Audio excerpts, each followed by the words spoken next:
Os saluda Xavier Vilajosana Estiarte, soy un artesano vidriero y naturópata investigador de la bioinformación fotónica y comunicación celular. Trabajo en campos de resonancia latente y herramientas que desarrollo, distribuyo y facilito formación para el bienestar personal y del planeta, mediante la información holísticamente encriptada de los campos bioenergético, neurológico, vitalizante, intuitivo, autodignificante y vivencial.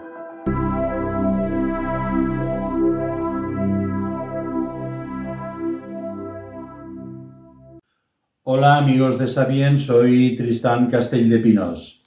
Este año, en el Congreso, en el mes de octubre, Congreso de Sabiens 2025, tendremos un colofón muy especial y va a consistir en unas enseñanzas, en un curso de sanación basado en las runas sagradas de Atlantis, tal y como expongo en mi libro Guerrero Azteta y las runas.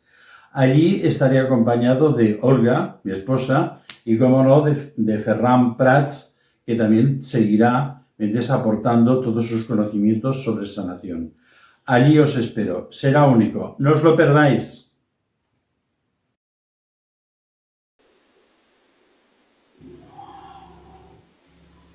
Saludos y bienvenidos a Sabiens, amigos y amigas. Os habla vuestro amigo Ferran Prat y con nosotros tenemos al profesor, al gran profesor, porque hay profesor y gran profesor, Tristán Castell de Pinós. Bienvenido, Tristán. Muy bien, haciendo de Big Professor aquí. Pues bueno, y bien hallado, Ferran, y bueno, a ver si podemos hacer un poco este momento tan absolutamente turbulento en el cual todo el mundo está haciendo todo tipo de conjeturas, pero nadie saca una conclusión de lo que está pasando. Y vamos a intentar, pues sí, que vamos a intentar sacar. A nivel de Europa, Estados Unidos, global, porque tú ya sabes que cuando buceas por una cueva estrecha, complicada, cuando mueves los pies se levanta un lodazal. Y creo que se han removido mucho los lodazales porque alguien está moviendo los pies por todo el planeta y esa cueva puede ser intransitable, además, y lo digo muy así, muy metafóricamente, inviable.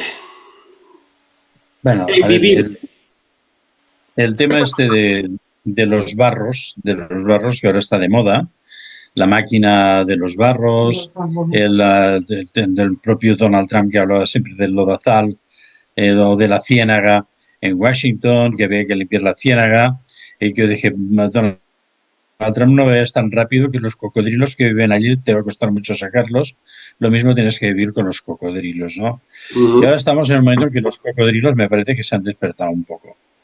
Sí que es cierto que hay momentos en la historia de la humanidad que parece como un patético juego de dominó.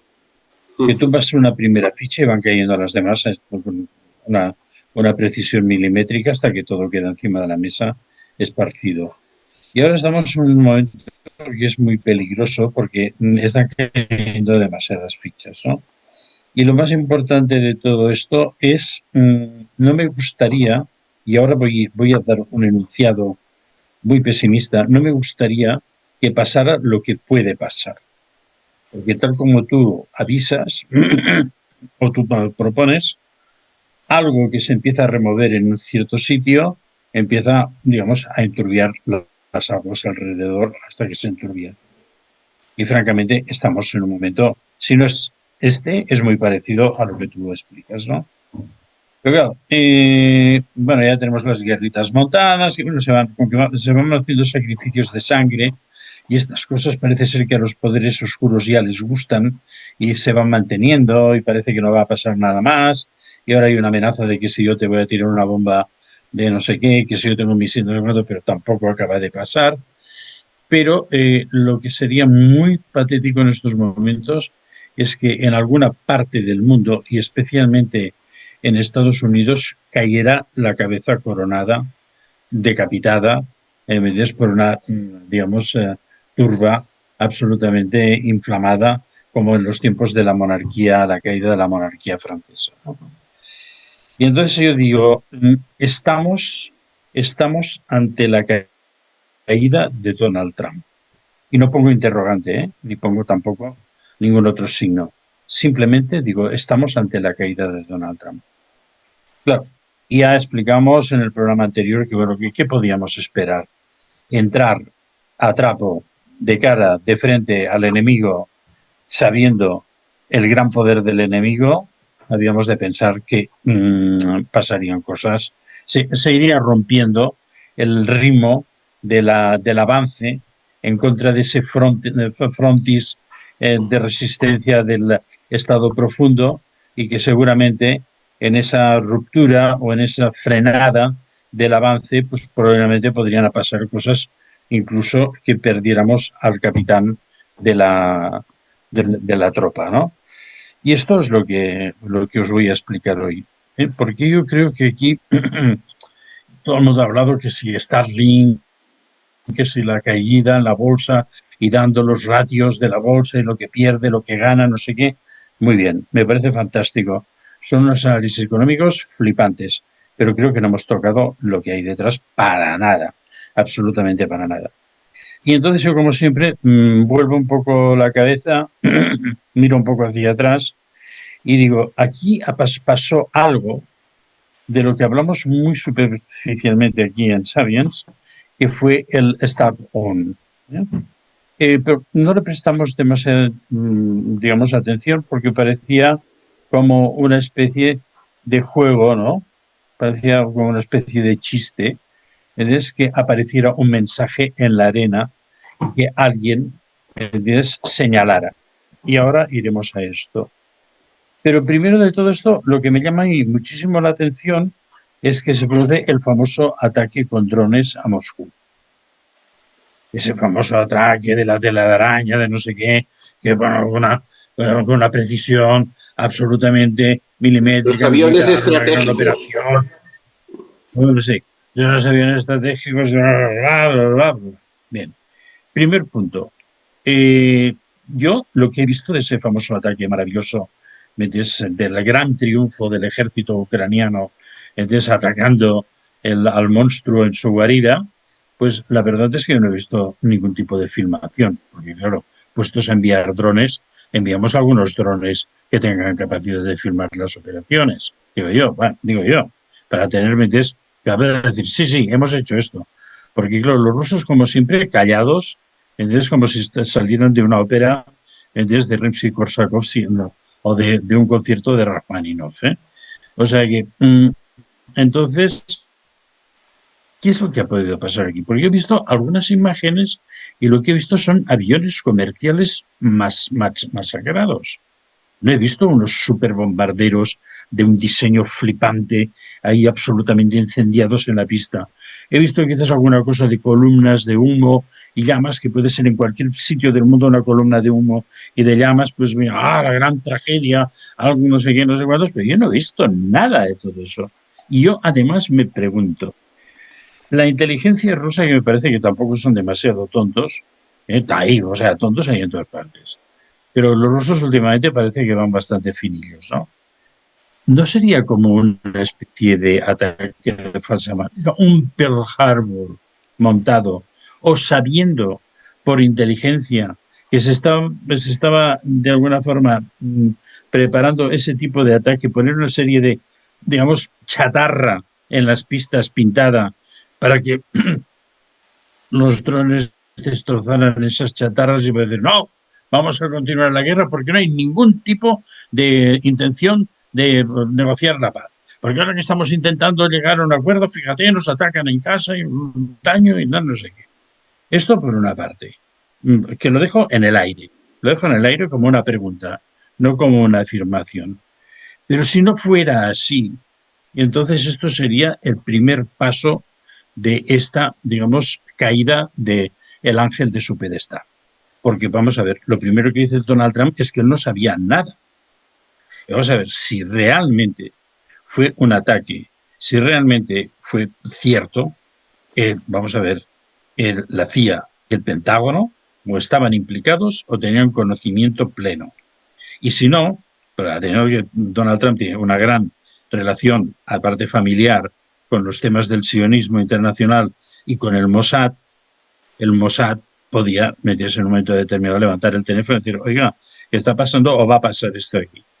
¿Qué es lo que pasa? ¿Quieres Si decir, realmente Tristán, esto quieres decir que Donald Trump no sabía nada de este ataque con drones o supuesto ataque con drones en la base aérea rusa de Engels en la región de Saratov? Eso es lo que dijo él, que él no tenía ninguna noticia de que esto no tenía, no había participado en ningún tipo de decisión de este tipo. Claro, entonces, claro, todo lo que nos preguntamos todos es decir, bueno, si este señor, que es el presidente de Estados Unidos y hasta cierto punto la cabeza de la OTAN, no tenía ni idea de todo esto, entonces aquí, ¿qué está pasando? Hay un ataque, digamos, a la estabilidad del poder, hay una escisión entre las capas del poder, ya. Este es el primer paso porque, claro, esto ocurre después de que la aparición del famoso mensaje en la arena. Y claro, cuando Recuérdanos ahora cuál miramos fue el hacia atrás y decimos, mensaje. bueno, pues la aparición de este mensaje en la... Bueno, dice, fue el exdirector del FBI, James Coney, hizo una foto, supuestamente iba paseando por la playa y vio unas cositas escritas en la arena. Entonces hizo una foto y la publicó en sus redes a todo el mundo. Y claro, toda la gente que trabaja en inteligencia dijo, oiga, perdone, que esto es un criptograma. Y el criptograma que estaba escrito en la arena era 8647. Entonces, volvemos que alguna vez hemos hablado de todo esto. El 86 significa eliminación, asesinato o destrucción. Es la orden de matar a alguien. Y el 47 es el número ordinal de la presidencia de Estados Unidos ocupada por Donald Trump. Es decir, que todo el mundo se dio cuenta de que el mensaje era eliminar, ¿me entiendes?, de una forma u otra, ¿me entiendes?, a Donald Trump. O ¿Quieres sea, decir, se Tristán, estaba dando permíteme, la consigna. quieres decir que, además, Sí, esto lo leímos el 23 de mayo, por ejemplo, en el rotativo de Independent, que también, pues como tú muy bien apuntabas, este 8647 es un supuesto código publicado por un exdirector del Federal Bureau Intelligence, el FBI, que amenaza a Trump y que se James hace Coney, difusión por las redes. directamente.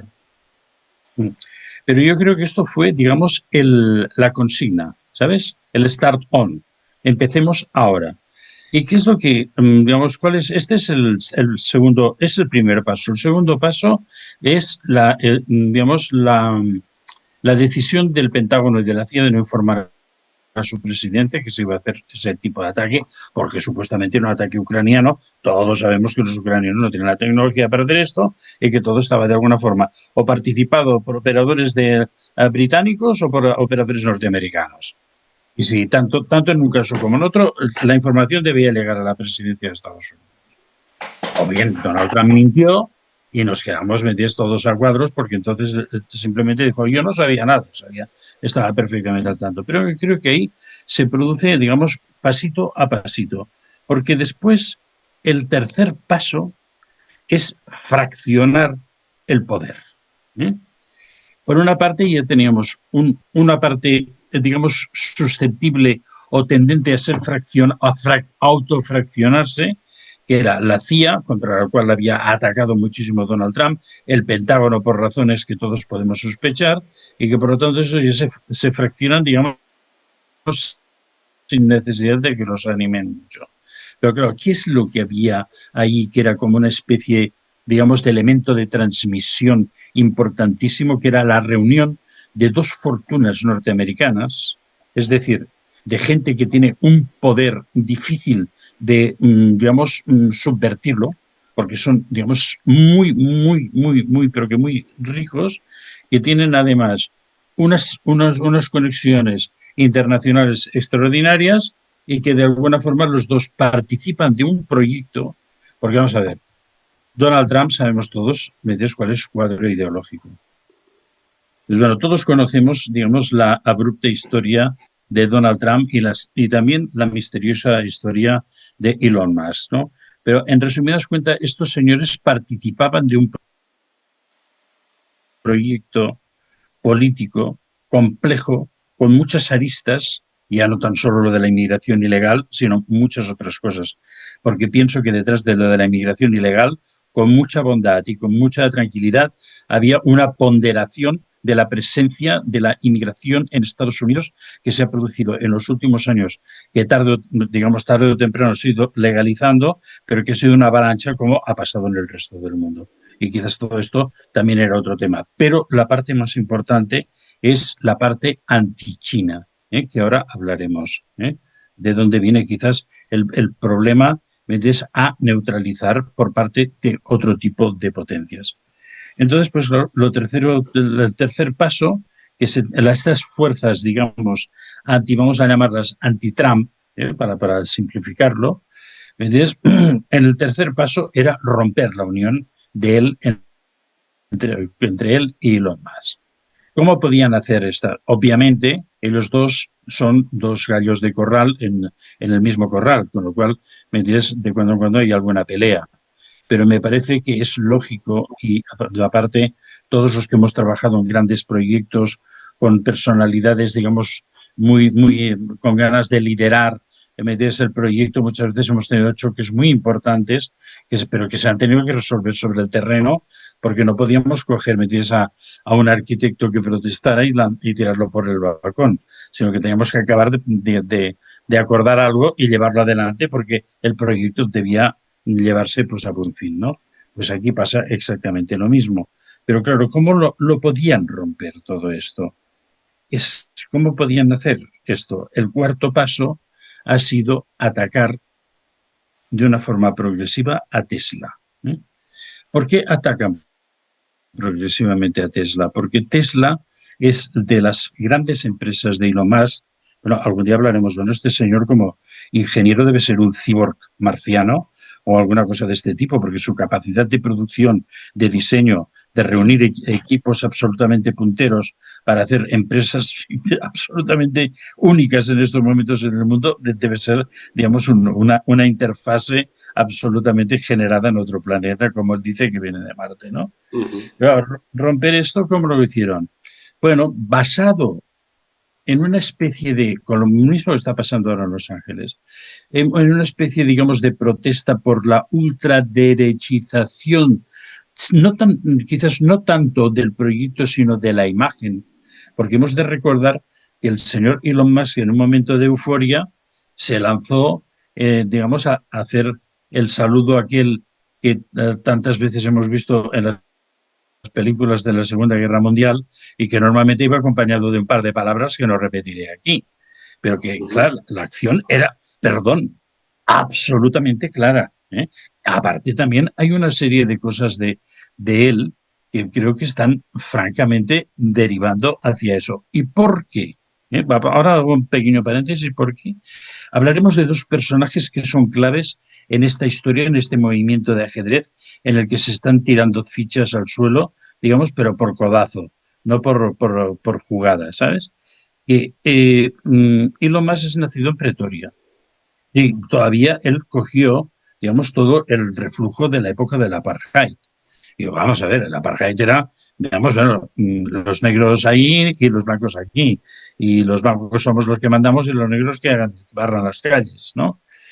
Pero hay otro personaje con el que él se va a unir y que va a tener también sus encontronazos, y ahora iremos a un encontronazo que subyace en toda esta historia, que es Peter Thiel.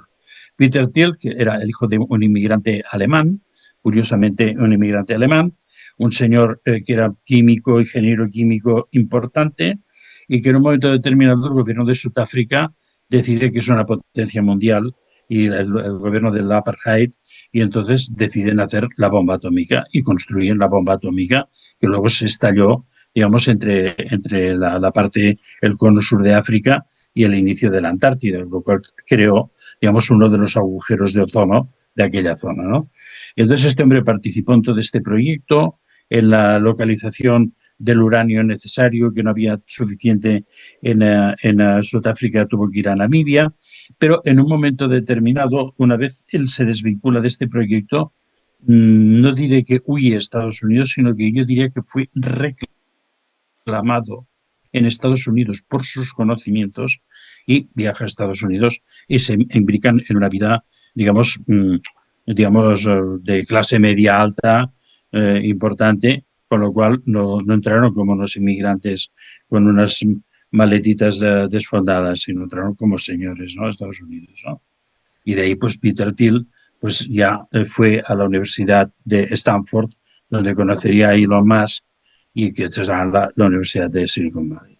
Pero estos dos personajes nacen de un mundo en el cual las teorías eugenésicas, muy cercanas al nacionalsocialismo, estaban en la vida cotidiana todavía.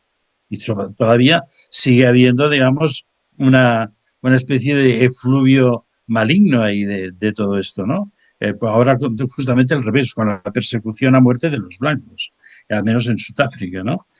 Y entonces esto ya me parece que a ellos les da, digamos, como una especie de chip, ¿eh?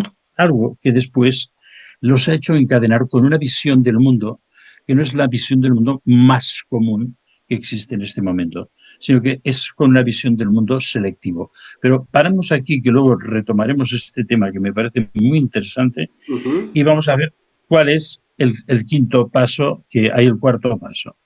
Atacan Tesla, porque es el ramo, digamos, más simple, porque claro, Starlink, los satélites son absolutos, hay montones de satélites de Elon Musk dando vueltas por ahí, haciendo servicios de todo tipo, militares especialmente, y después lo de StarX, ¿ves? Que claro, en estos momentos, vamos a ver, NASA sin los Starships, ¿entiendes? No funcionaría. Y después intentaremos aclarar el por qué. Y después el Neurolink, el tema de la robótica, el tema de la interfase en el cerebro humano. O sea, en estos momentos hay una serie de temas liderados por Elon Musk que don't touch, don't touch, don't touch, porque esto no me toques que no sea que se nos estropee. ¿Por dónde podemos darle este señor por lo de los cochecitos eléctricos?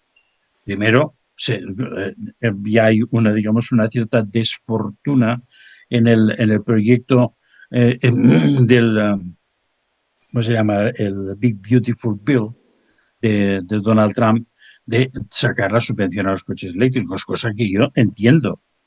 Porque, vale, si tú tienes un proyecto tan competitivo de automoción en el mercado de unos resultados tan espectaculares, ¿para qué lo tienes que subvencionar?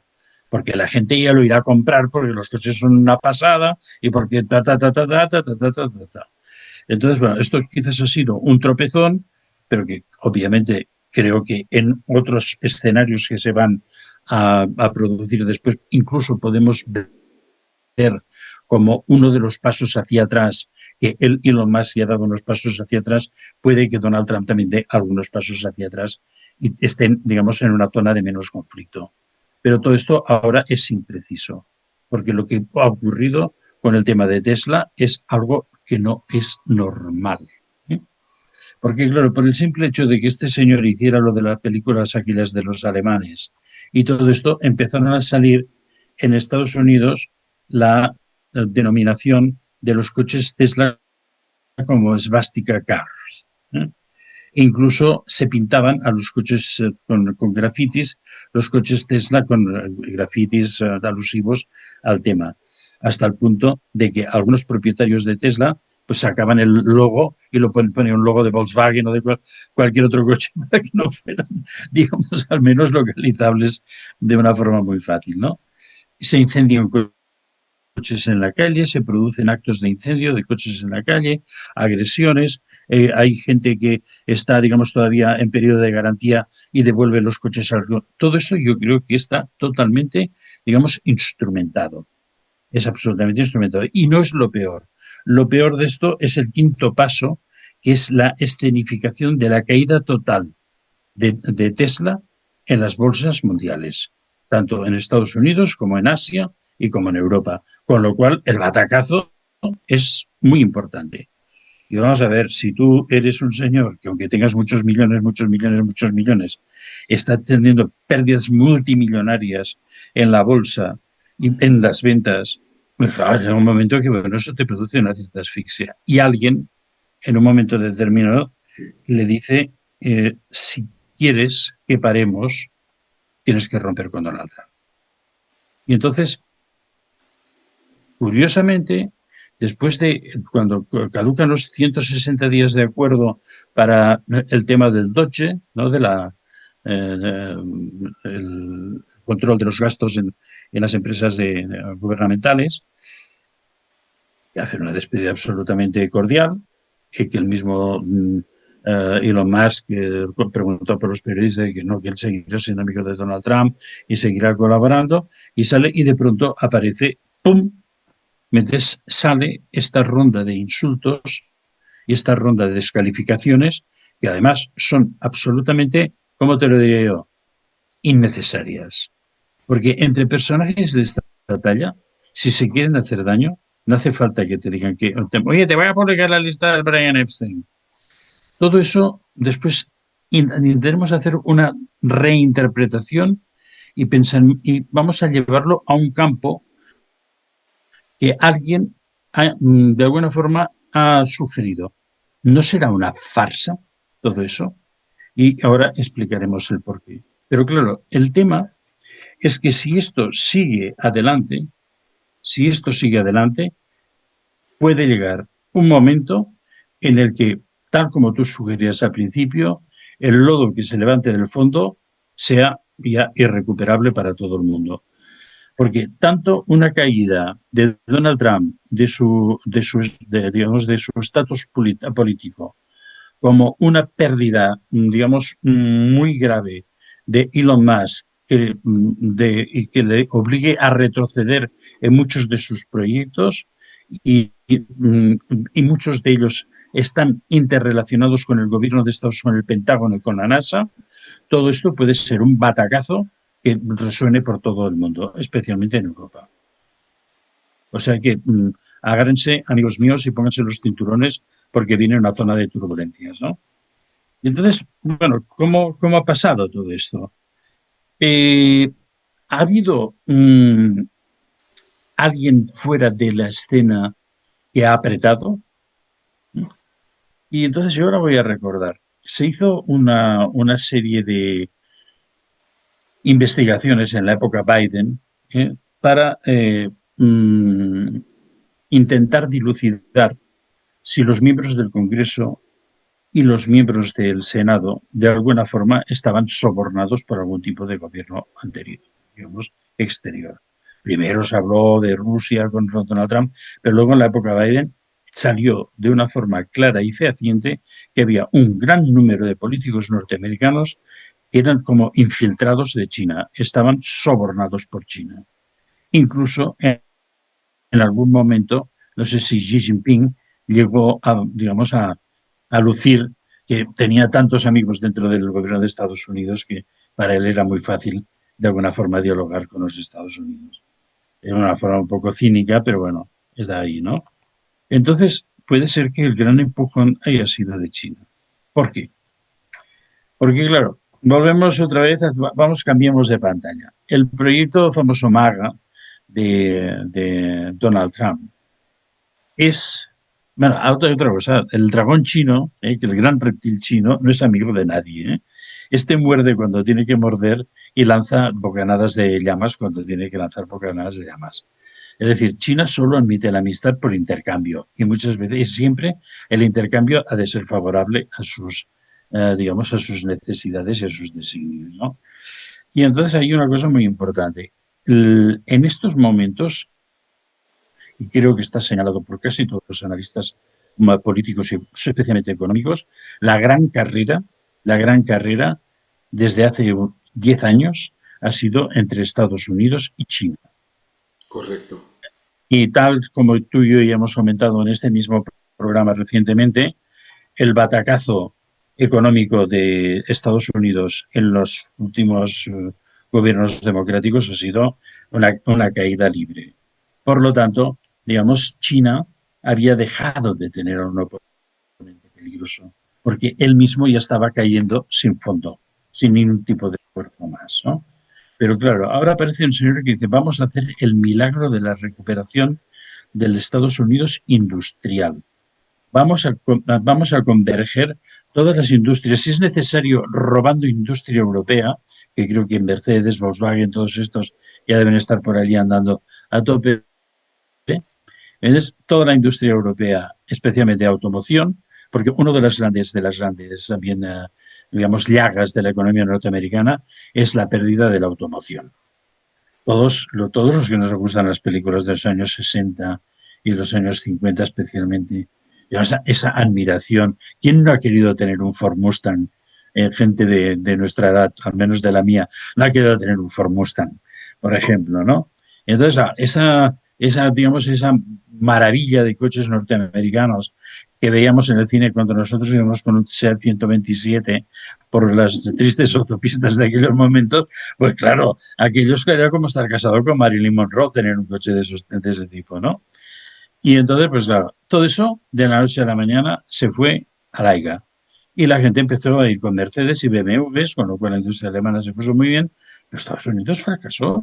La industria de automoción de Estados Unidos ha fracasado. Y eso, una de las grandes, digamos, ilusiones de Donald Trump es volver a tener empresas de automoción norteamericanas de altísima calidad, Tesla aparte.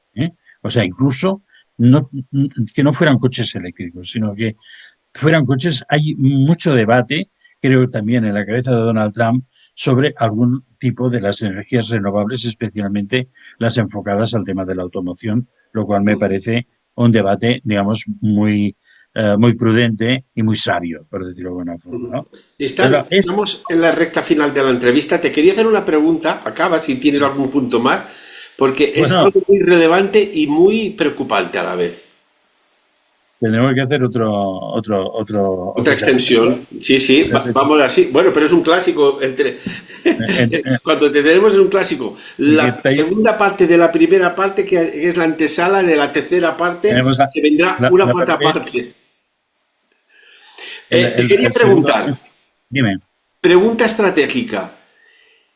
¿Cómo deben ver los enemigos de Estados Unidos y los propios estadounidenses los disturbios en Los Ángeles, que tengas que los cuerpos policiales, que son muy abundantes y especializados, tengas que llevar la Guardia Nacional para pacificar el desván que se está produciendo a raíz de las deportaciones masivas? La pregunta es, no es esto. ¿Esto puede darse en Europa? Hombre, yo soy de los que, no me malinterpretéis, No me malinterpretéis porque no tengo ganas de que pase nada malo aquí, pero creo que sería necesario, perdonad, una época de alergias. Es una época en la que sería necesario reordenar todo el flujo energético, inmigratorio. Es necesario, eso lo vemos todos.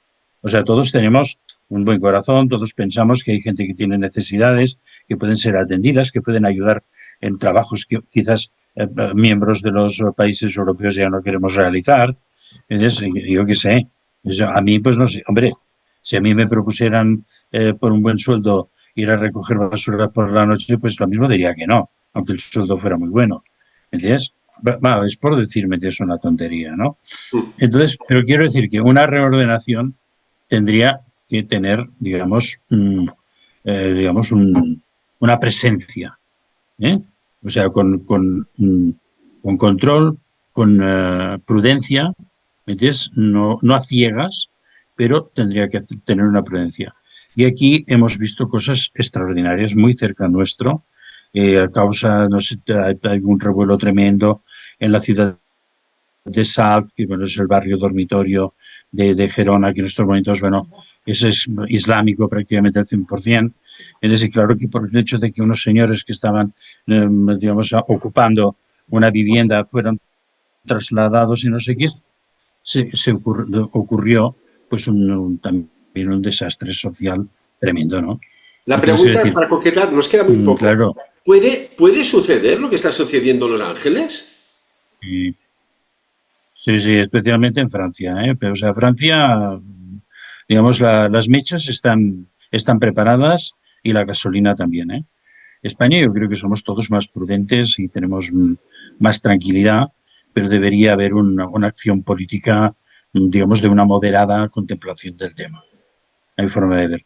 Pero que me temo mucho que cualquier contemplación moderada o un cambio de leyes que pueda ser interpretado como muy restrictivo colectivo podría producir una respuesta violenta como la que hubo en Barcelona. No sé si recordáis en aquellos momentos, fue un caos absolutamente tremendo, ¿no? Algo tendremos que hacer. El mundo intenta coger caminos torcidos y algunos tendríamos que intentar volver a asfaltar la carretera recta. Y hay una cosa, Elon Musk tiene mucha prisa para ir a Marte. Vete tú a saber qué sabe y qué puede llegar a saber, incluso de lo que puede llegar a acontecer, para decir, ¿sabéis qué? ¿Dónde está el problema? Nos vamos. Bueno, necesitamos llegar al siguiente fragmento de toda esta situación, que es cómo terminar este golpe de Estado que se está dando, y para que os explique qué es lo que va a hacer Elon Musk. Lo explicamos en el próximo programa. Tristán, como Quedamos pendientes de siempre, ello para seguir con este tema tan apasionante. que es un tema extremadamente complejo, pero tu análisis es espectacular. Como siempre, amigo, muchísimas gracias, profesor. Gracias a ti y quedamos pendientes tenemos a todo nuestro público de sabios videntes en ascuas. Pero no sabemos cómo va a terminar el golpe de Estado. Y una cuestión, ¿quieres que ya lo hicimos y allí salieron las cartas del tarot? ¿Quieres que lo complementemos con una tirada, bueno, una tirada no, una lectura tuya y una lectura mía? A ver, ¿cómo triangula todo esto para el próximo programa? Avec plaisir. Muchísimas Así gracias. Y amigos y amigas, tema complejo que aunque quede lejos nos puede llegar su onda expansiva si no miremos lo que ha habido en otros eventos económicos, por ejemplo, cómo ha sacudido el resto del mundo. Estemos atentos, porque ya no se trata de estar despiertos, hay que estar informados. Hasta el próximo programa y sacar vuestras propias conclusiones. Hasta pronto. Hola amigos de Sabien, soy Tristán Castell de Pinós. Este año, en el Congreso, en el mes de octubre, Congreso de Sabiens 2025, tendremos un colofón muy especial y va a consistir en unas enseñanzas, en un curso de sanación basado en las runas sagradas de Atlantis, tal y como expongo en mi libro Guerrero Azteta y las runas. Allí estaré acompañado de Olga, mi esposa, y como no, de Ferran Prats, que también seguirá aportando todos sus conocimientos sobre sanación. Allí os espero, será único, no os lo perdáis.